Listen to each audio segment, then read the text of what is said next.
Hi. So I'm back. Let me continue this because this is really interesting.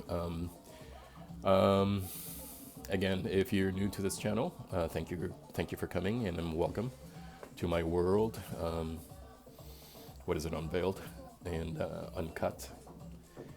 And it's my work, my 40. I'm going to be talking about a lot of things. Not only my personal. I'm going to talk about my personal life and my growth and how I got here, but I mainly it's going to be about my 40 years in the fashion and beauty industry. What I picked up, my experiences, tricks of the trade, products that may think that don't work, but they do work, and I'll tell you how.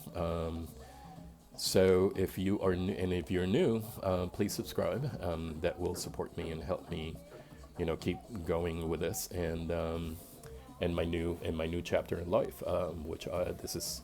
I felt is a new thing. I'm not saying that I'm not playing with, going to be working with clients. I probably will, but not like it was before. So, anyways, uh,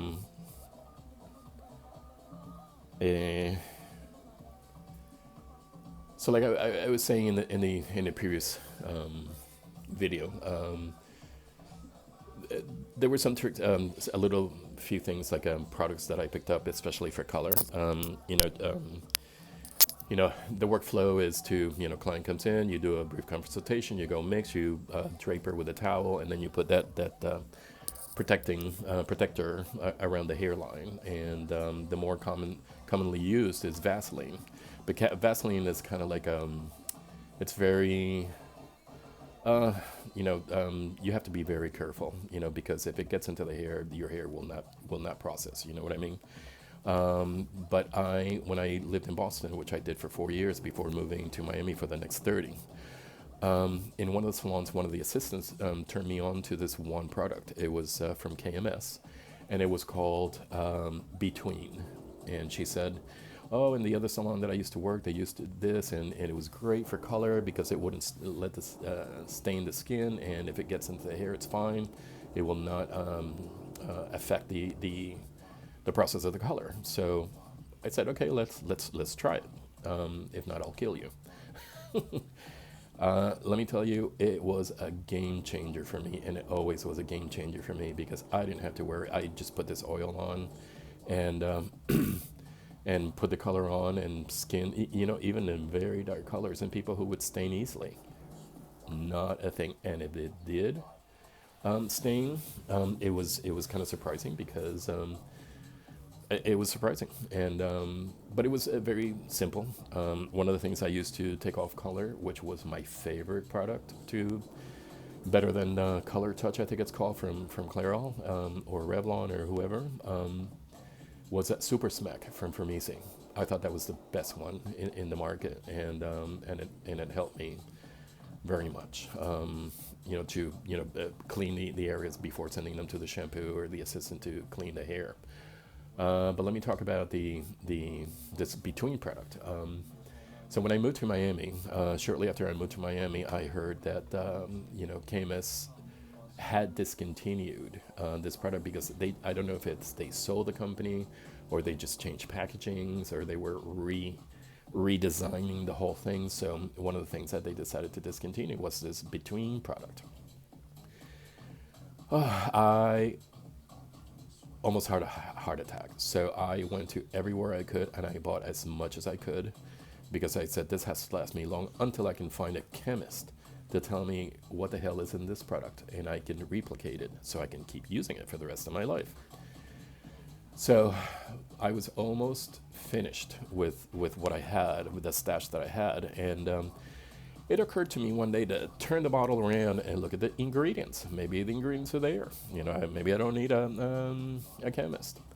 Well, guess what? There was only one ingredient: polysorbate 80.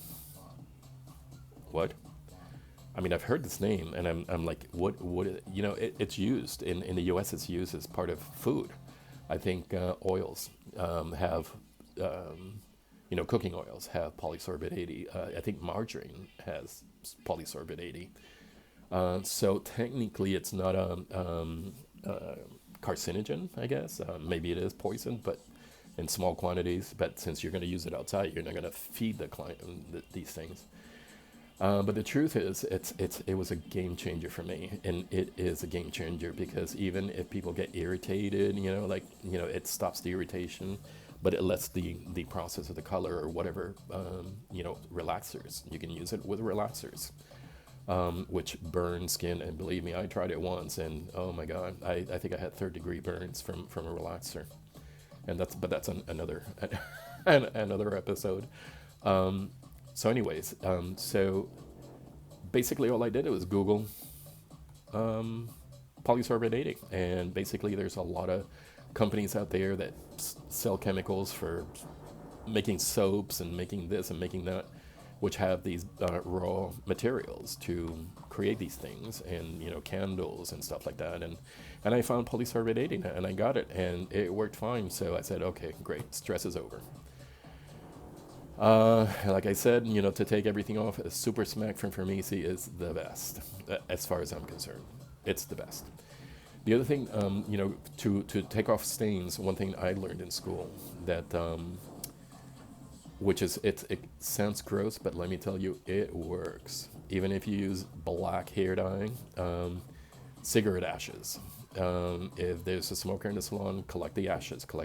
I know it's gross, but let me tell you, it works.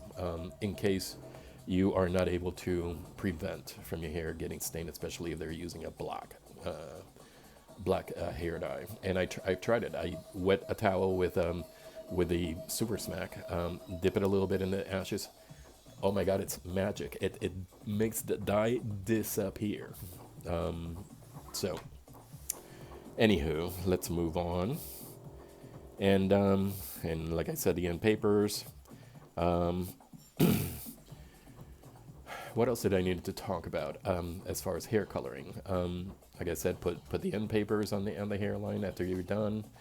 And I always used to start at the hairline because it didn't happen too often, but sometimes I didn't really estimate well the size of the head of the client or how much of the hair had. That sometimes I would get very close to run out of color.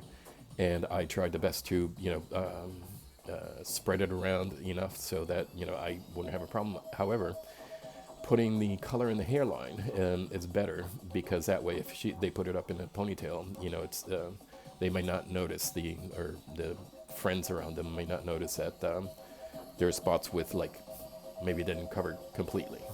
I know, but so. Also, I think the other thing I wanted to talk about was the application of color when you're doing highlights at the same time. There's no need for a client to sit in a salon for 6 hours, You can do color and highlights at the same time. The only thing you have to be careful with is how you fold the foil, because you don't want the foil to slide off while you're up and down and putting color inside, because it's going to be a mess. And I learned that from... I don't remember where I learned that. Maybe a coworker.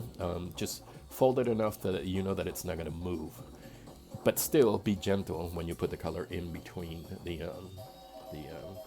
And the other thing is the other thing I notice even today, people, things have moved on so much that even people still are using bleach on virgin hair to do highlights. Why? You don't need to. For many years, this is something also I learned in Boston. Besides learning the way of putting the highlights, which was a pivot point technique, color incrementado y decrementado, where my section up here was lighter, then medium, then darker. And when I'm able to do tutorials, I'll show you how to do that. Or how I did it, and in alternating colors, bleach and color, and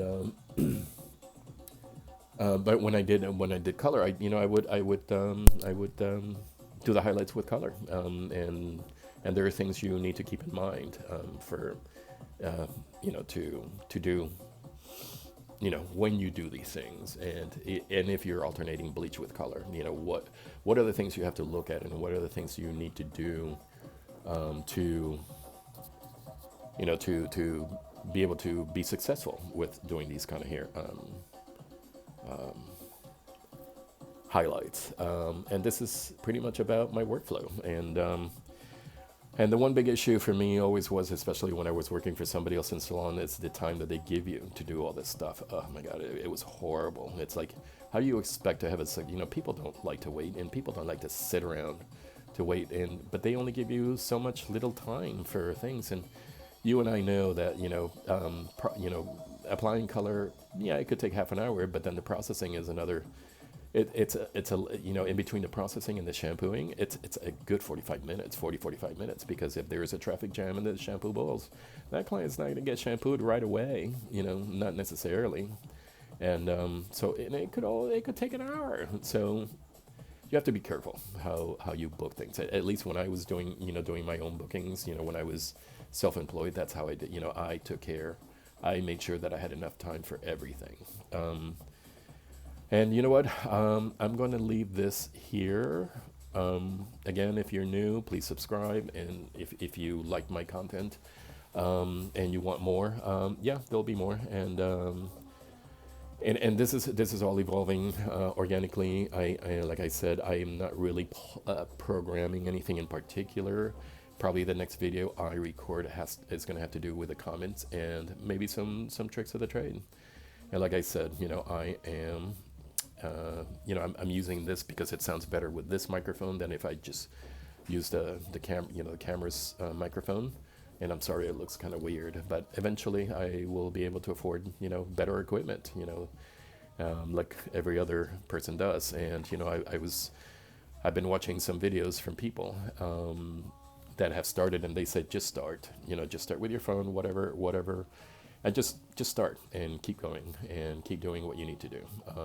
So that's what I'm doing. And because I believe, and I strongly believe, that this is my next step, my next chapter in my life. And I would hope that people will support me, and especially my friends from high school, because they've always been there for me. And even though I'm not super close to them, like I said, super close, I am close to a lot of them. But I love them. I love them all, And like I said, I'm a gay boy in Puerto Rico, growing up in Puerto Rico with ADHD for 30 years. I didn't know. Nobody knew about that. And I don't know if it was because of that or what. But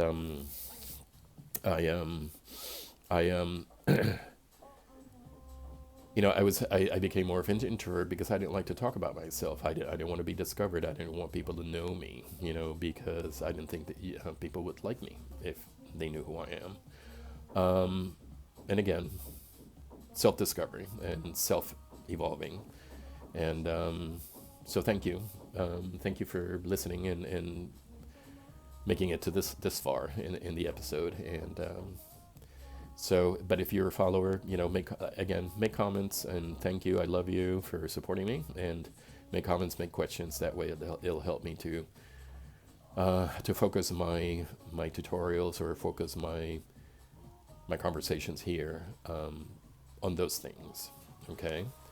Well, thank you, and we'll see you in the next.